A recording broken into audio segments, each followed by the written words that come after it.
Hi, Katie. Thank you so much for your question. Achieving that kind of balance, that kind of focus is not just a game changer, but it really is a life changer. It's about being smarter with your energy. And this means setting systems in place and focusing on what truly moves the needle in your business. I am all about creating and building your business, even in the foundational stages, even in the early stages, for where you want to go. So, for you, if the 2 hour workday is what you want, here is how I would guide you to get there step by step. At the end of this video, you're going to know how to streamline your tasks and you're going to know how to lead by example, which is incredibly important. So others can say, oh my God, if Katie can do it, I can do it. The first step is you want to define what a 2 hour workday looks like for you. So, first things first, you have to make this 2 hour workday yours. Again, that's incredibly important for me is that people understand that and it's really one of the reasons I love entrepreneurship, is that it can become tailor made to who you are and what you want to do. It's incredibly important to do, even when you're just getting started, is putting on that CEO hat and making decisions that impact your life and your business right now, even in these early stages. So, we want to first start off with making this 2 hour workday yours.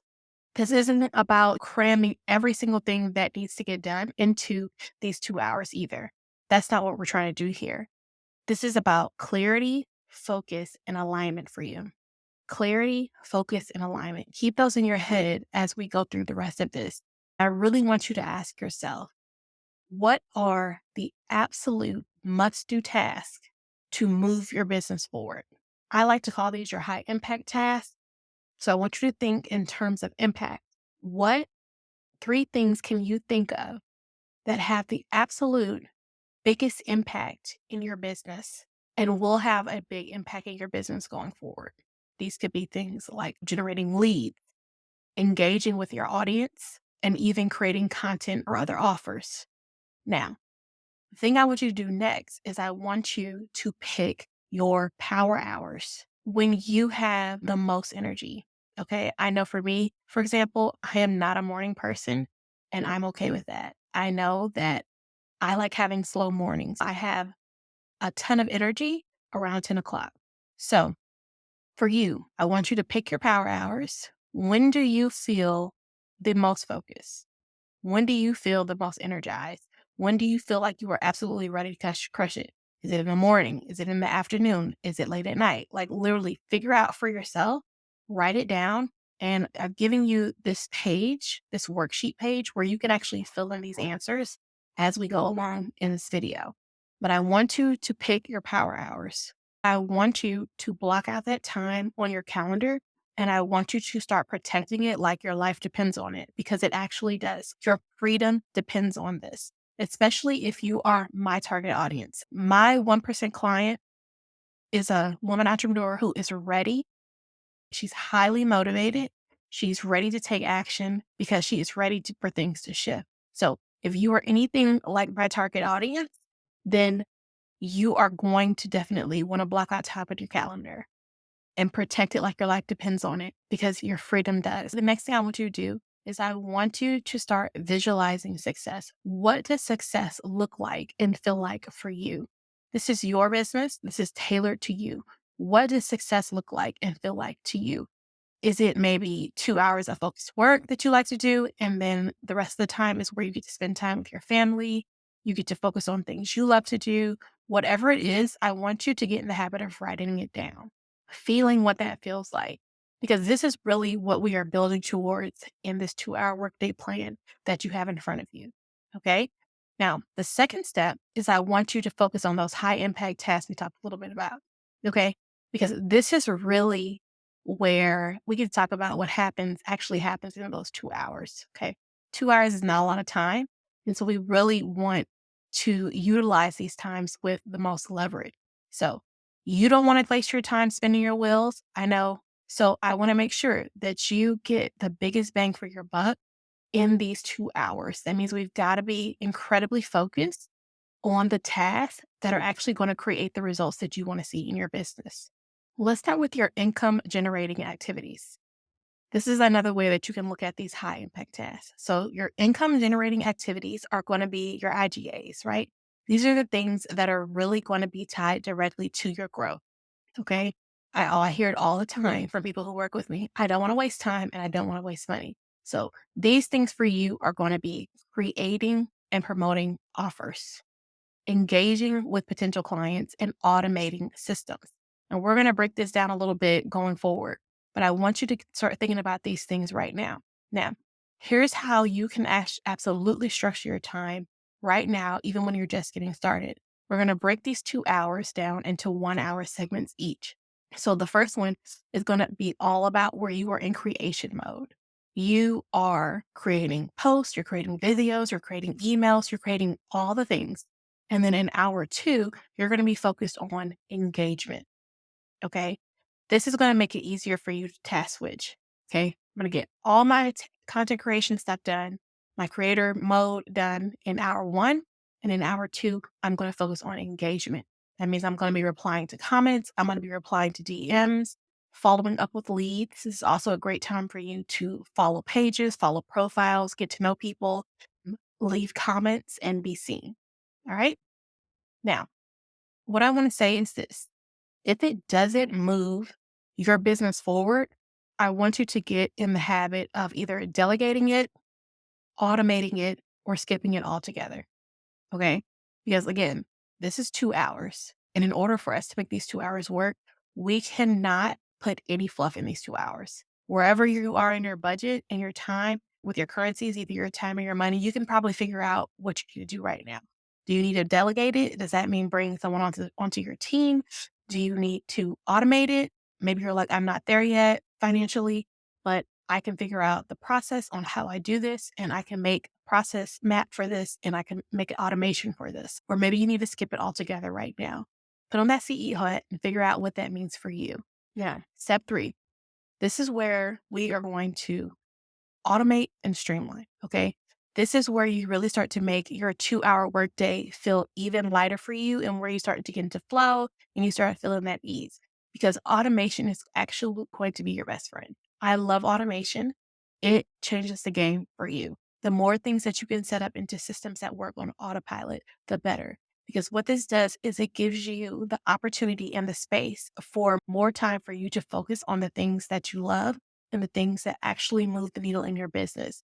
And these are really the things that align with who you are as an entrepreneur, who you are as a boss, and it allows you to actually operate in your purpose. Okay. So you can use tools to absolutely save you time. You can schedule your social media posts and things like Later, Hootsuite, whatever works for you. These are just some examples. You can automate your emails and things like MailChimp, ConvertKit, whatever you want to use. Do the research and you can keep everything organized in tools like Trello, Notion, Asana. I love Asana, anything like that. Okay. I will even encourage people to get a notepad. And if you find yourself repeatedly doing certain things, those need to become processes. Okay. Those processes need to be written down and they need to become automated again. Or it maybe eventually becomes something you delegate to an assistant or something like that.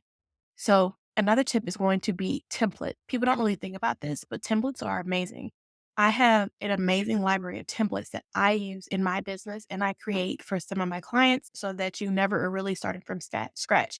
I want to highly encourage that you never start from scratch. If that means you need to keep a notepad, keep a notebook app on your phone, whatever, so that you always have something that you can pull from, this is really going to help with the automation. And the best part really is evergreen funnels, all about simplifying things and keeping things as simple as possible so that you can get the results that you're looking for.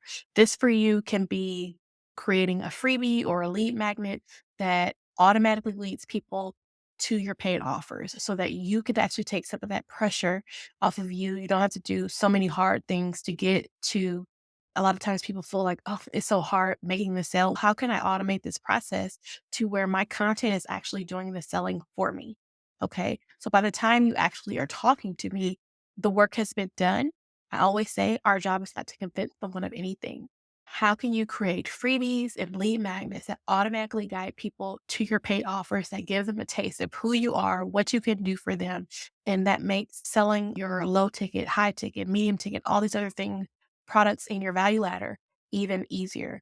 So this is really how you start to work smarter and not harder in your business. Now, step 4 is really going to be, like I say here, all about mastering your time and staying focused. If you notice, we've been going even deeper in each section. So this time is really, we want to master your time and we want to help you stay. So you got 2 hours, and I want you to start thinking of your 2 hours as sacred, right? This is sacred time.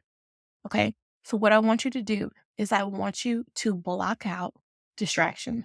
That means turning off the notifications on your phone, turning off the notifications on your computer, shutting the door. I even have a bell on my door that helps me know if my focus time is being violated.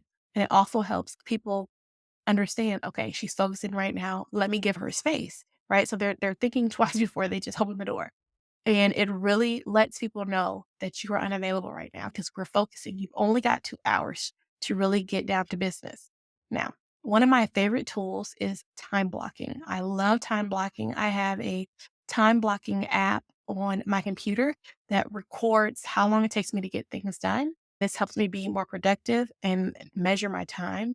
I'm really big on measurement. You can set timers, like you can even use your phone and set a timer and put like 30 minutes on there. Let's say that in that 1 hour block, you want to assign yourself 30 minutes for content creation, or in the engagement hour, you want to give yourself 15 minutes for responding to DMs. You get as many as you can get done in those 15 minutes and then you stop. You will be amazed at how much you can actually get done and accomplished when you're laser focused like this. Okay. Because again, it's 2 hours. The last part of this for step 4 that I want to encourage you to do is batching. Okay. Batching is the absolute game changer. Figure out how you can make batching work for you if it does. So that means if you are recording videos, maybe you want to do a whole batch of videos at once. Or if you are creating posts, maybe you're like, okay, I really in the zone here. I can get these posts knocked out this week in one sitting. It depends on you. Again, this is your business and you get to make it your business. I want you to understand that efficiency is the name of the game. How can you be more efficient with your time? How can I leverage the things I do have to get me where I want to go? Now, step 5, this is, I'm really excited to talk about this part. This is one of my favorite parts. So, step 5 is really where you get to lead by example and you get to inspire others. That was very important for you. And your question was to do everything in a way that inspires others. And I commend that. So, this really is where the magic happens for you, Katie, okay? Because you're not just designing a 2 hour workday that works for you. This is specifically tailored for you, but you are leading by example and you are showing others what's possible through what you do. People are always watching. They are always watching. Even if no one raises their hand, even if no one comments, even if no one follows, they are always watching. Okay. So I want you to remember that. A good thing for you is going to be to document your journey. So this is where you can share your wins. You can share your challenges. You can share any lessons that have come up for you. And I'll keep like a piece of paper on my desk. I'll keep notepads, my phone, have a note. Even do voice recordings. And just like when ideas come to mind or situations or circumstances happen, and I'm like, oh my God, this is an amazing lesson. Or even challenges. And I'm like, this will be great for me to share this with my community. People love seeing real life progress. A lot of times we think everything has to be perfect, and people really get engaged in the journey. I love going on YouTube and seeing people that I've been following for 10 years and just watching their entire journey. So things like that, people want to come along for the journey because we are all looking for someone to inspire us to live out our dreams. Okay. So document your journey, share your wins, share your challenges, share your lessons, because people love seeing this real life progress and it's inspiring and it's absolutely relatable. Okay. Now, next part here is to not be afraid to teach what you are learning.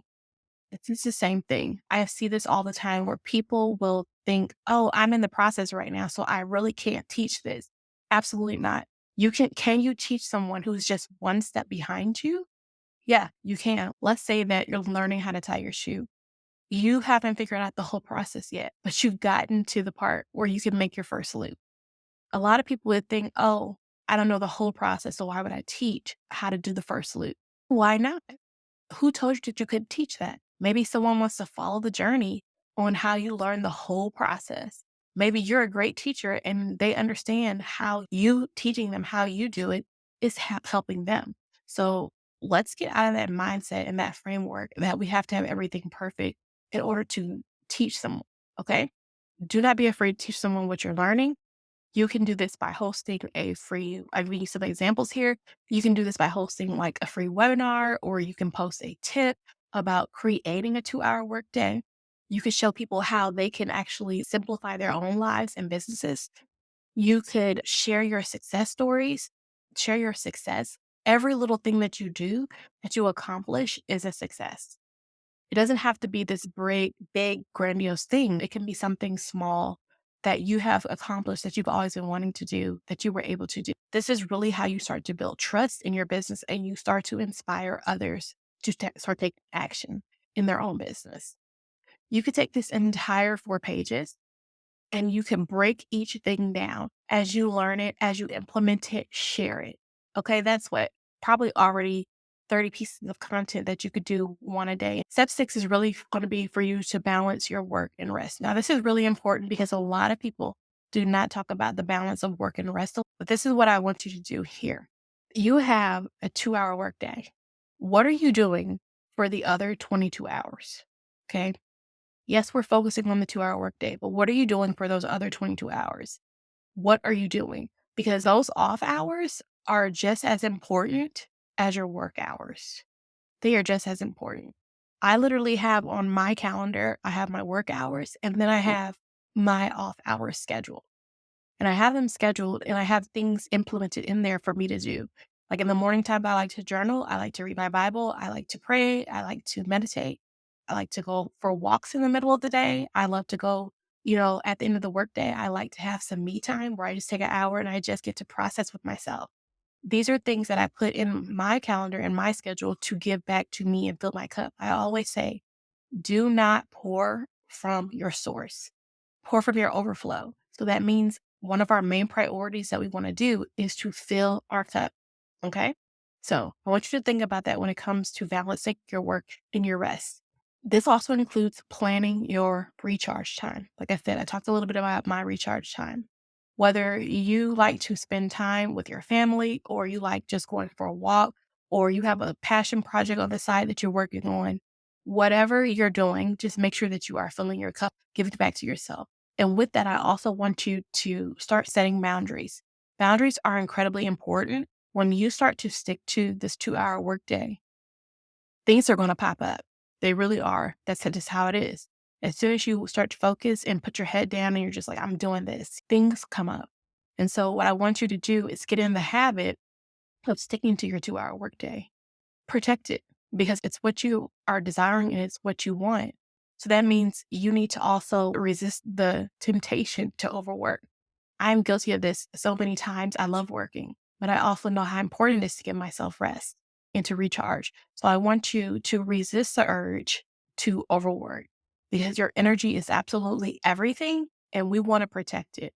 Now, step 7 for you is going to be tracking your progress and results. I'm big on tracking and measuring things because how do you know what to improve if it's not tracked and measurable? Like it's not real. So, this is where you really want to start tracking your success. What's working, what's not working, what do you want to change? What do you want to pivot? Maybe you thought you wanted a 2-hour work week. And after looking at it, you're like, I think I would prefer 4 hour. It doesn't matter. It's up to you. This is your business. And it's all about learning who you are. Like I say in my community, beyond the paycheck. I have a course that's called Mastering the Entrepreneurial Journey because that's essentially what this is. This is a journey. You could do this once a week. I do this weekly, but look at your metrics, look at your leads, your engagement, and your sales, and adjust things as needed. Okay. This is part of being an entrepreneur and being a CEO. Data is very important. I want you to also want to include on here is to celebrate your win, celebrate your progress. Okay. Because every single thing that you do, every small progress deserves big celebrations. Okay. Because what you're doing is you are creating a whole new way of working that is tailored to you and what you want. And I think that's worth acknowledging at every stage. We often want to just wait till we get to the end to the big destination, but life happens in the journey, right? Life is happening in the journey. So I want you to that and be mindful of that. Okay. So so here is the action steps I want you to do today, if you can. If not, do 'em by tomorrow. Do 'em within the next 24 hours. Let's say that. I want you to write down your top 3 high impact tasks that are moving the needle for you in your business. And then I want you to create a sample 2-hour workday schedule and then start documenting your journey to inspire others. This is how you start to lead by example and you start creating that life and business that you dream of. Okay. Now, again, every single thing we've covered, there is space in this little worksheet for you to fill out. It's about 3 pages. Fill it out. There are spaces in here where you can make a lot of this stuff bigger. Maybe you want to write it in your own journal or notebook. Maybe you want to voice it out. It doesn't matter. Now, if you're ready to take this even further, especially sharing your journey and things like that, this is all starts to flow into you showing up boldly in your market, okay? And attracting the right clients and turning your expertise into results and ultimately into revenue. So I have a challenge going on. It's a free challenge, the Visible in Your Market 5-day challenge. It's being hosted on Facebook and I'm incredibly excited for it. I want to encourage you to participate. This is absolutely the perfect next step to building confidence and visibility into everything you're doing. Literally, like I said, you could take one piece that you're implementing and share it with the world. People are going to get value from that, and they're going to start to see you as a leader, as an expert in your niche, in your industry. So we kick off January 31st.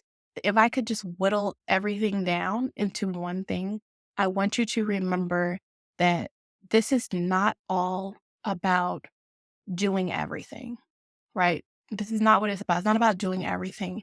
It's about doing what matters most. Understand? You've got somebody in your corner. I believe in you, and I know that you got this.